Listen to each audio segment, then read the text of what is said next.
Here with me now is the Speaker of the House, Mike Johnson. Thank you so much for being here, sir. You said that what we witnessed in the Oval Office was an American president putting America first.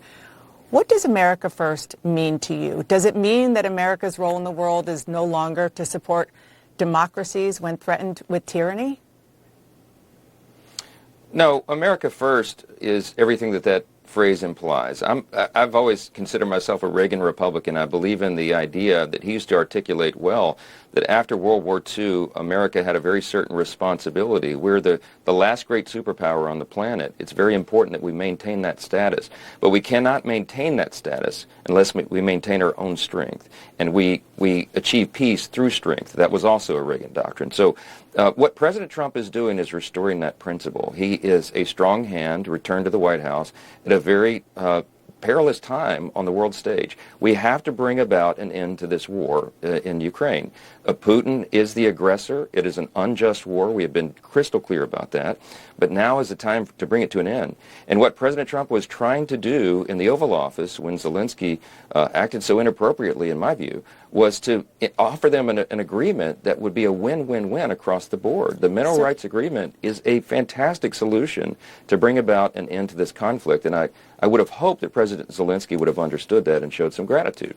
I want you to listen to what your fellow Republican, Senator Lisa Murkowski, said. She had some pretty harsh words for the strategy and what she witnessed in the Oval Office. She said, quote, "I know foreign policy is not for the faint of heart, but right now I'm sick to my stomach as the administration appears to be walking away from our allies and embracing Putin, a threat to democracy and U.S. values around the world." I want you to respond to that. And also, you just said very clearly that Vladimir Putin and Russia, they are the aggressors. We've not heard that from President Trump recently. Well, I think he's been very clear on that. And I think Senator Murkowski's view on this is plainly wrong.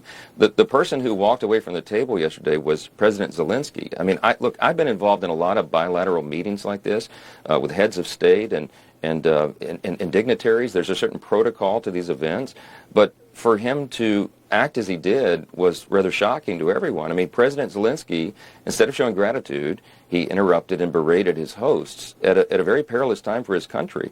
He should have been anxious, I think, to enter into this agreement. Think of it. The Mineral Rights Agreement would be a win-win for both countries. It would give us an economic interest there, and everyone around the world knows that America will always defend our interest and our people. We would have created an economic partnership with Ukraine at a time when it needs to be reemerging. And that would have been a great thing. And I don't understand why President Zelensky would not accept that gratefully. And I think it's a big mistake, and I hope he changes his mind, because we've got to bring an end to this conflict. Well, it sounds like he still does want that deal, and what he was trying to say, and I'm not going to argue with you about the way that he said it. Certainly there was yelling on both sides, as anybody who watched it could see. But his concern was the security risk that Ukraine is under, and he doesn't feel confident that anybody should trust Vladimir Putin. Do you think that President Trump should be trusting Vladimir Putin? President Trump said very clearly, trust but verify. I mean, he is trying to be the change agent to broker a peace and an end to this conflict. And you have to have both parties at the table to do that. You have to negotiate with both parties, and there has to be a willingness on both sides to bring it to an end. Look, President Trump has shown he will not tolerate someone not fulfilling their end of a deal. And I think that this deal, the time has come. I think it's in the interest of America, of Ukraine, Russia, all of our European allies, and everyone. So I'm very hopeful, as the president has said, that President Zelensky will come back to the table and recognize that peace is the solution here. Less than a year ago, you risked your speakership to support more aid to Ukraine. You were pretty emotional, saying that history judges us for what we do. Now, do you think the United States should halt military assistance to Ukraine? Well, remember, as I said then and have said consistently until today, the entire point of providing the aid was to allow Ukraine to sustain itself and position them for peace negotiations. The whole idea behind it was to hold the line to eliminate the deaths of women and children and innocent people in their country until President Trump could return to the Oval Office. I was I was convinced that that was going to happen, and that he would be the one that was powerful enough, strong enough on the world stage to bring both parties to the table. That is exactly the moment that we are in now. The plan worked, but now Zelensky has to follow through, and the fact that he acted as he did, I think, was a great disappointment. I hope it's not the end of it. Last question on this, and then I want to turn to what's going on the Hill. What is your view of Vladimir Putin? I think Vladimir Putin is an old-school communist, a former KGB agent, and he's not to be trusted, and he is dangerous. The way I view this is that China, Russia, Iran, and North Korea are engaged in a new Axis powers, and they are not on America's side. Let's be crystal clear about that. You have to walk circumspectly in these perilous times on the world stage. But America is back. America is strong again, and that is good for us and for freedom-loving people around the world.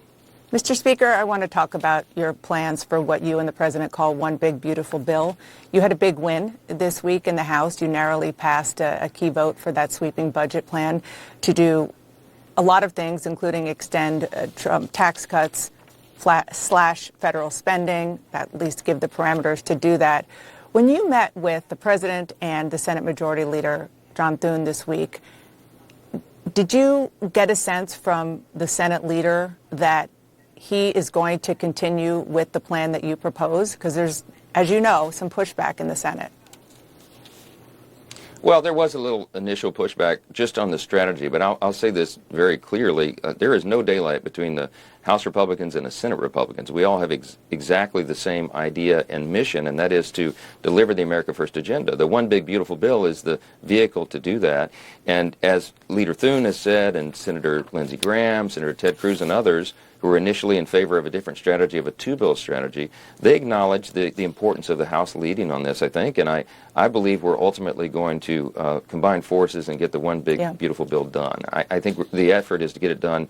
The idea is to get it done by the end of April and get it to the President's desk for signature, because that will provide much-needed relief to the American people, economic relief, stability for business owners and people who have to make decisions going forward.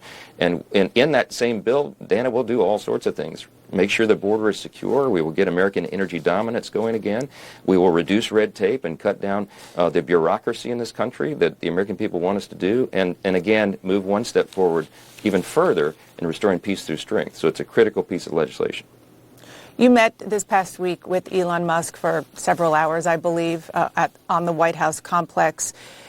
Did you talk to him about when you pass the bill to keep the government running, when at least you hope you will do so, that you will include cuts in that mirror what he is trying to do?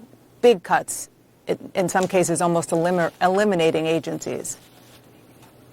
Yes, we're going to need a few more weeks, maybe a month or more, to qualify and quantify and then codify what Elon Musk and the Doge effort is all about, and that is eliminating fraud, waste, and abuse in the government. He genuinely believes they may be able to find as much as $1 trillion, and that is going to make a big difference, obviously, in the budgeting for the federal government and the appropriations process going forward. Did he show you what he's doing? For the FY. Yes, he has. He's shown me many of the examples of the outrageous abuses. And I'm telling you, Dana, when the American people understand what has been happening with our taxpayer dollars, that Congress has been unable to discern, even with our best oversight efforts, Elon has been able to crack the code. He's inside the belly of the beast, of the bureaucracy, and the algorithms are crawling through the data constantly. And you are confident that things like 800 employees at NOAA, in the agency that is responsible for making sure that hurricanes at least are not as devastating because people know about it ahead of time in states like yours of Louisiana, you're confident that those cuts will not end up hurting the American people? They don't go beyond the waste, fraud, and abuse that is understandable that you want to eliminate? Yes. What you're going to see is a very careful attention paid to ensuring that the essential programs of the federal government, the things that make sense to American taxpayers and that follow common sense, will be sustained and supported and funded. But that the fraud, waste, and abuse will not. Elon himself has acknowledged there's no playbook for what's happening right now. This has never been done before, and that's kind of the point. It's why it's so exciting.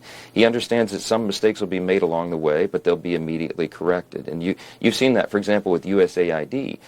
There were enormous abuses there that enraged the American people. But at the Secretary of State under Marco Rubio's leadership, they're going through literally with a line by line on the line items of USAID, and they're giving waivers for the programs that do need to be continued. For example, the things that confront the Chinese aggression around the world. Those are the kinds of efforts you're going to see in every agency of the federal government, and that is a great thing for American taxpayers and for the future of our country. As we learn more about this, beyond what we're hearing from the federal employees who are getting fired, I would love for you to come back and talk more about it as we get more transparency, which I do hope that we get along with you. Mr. Speaker, thank you for being here. Thanks so much. Thanks for having me.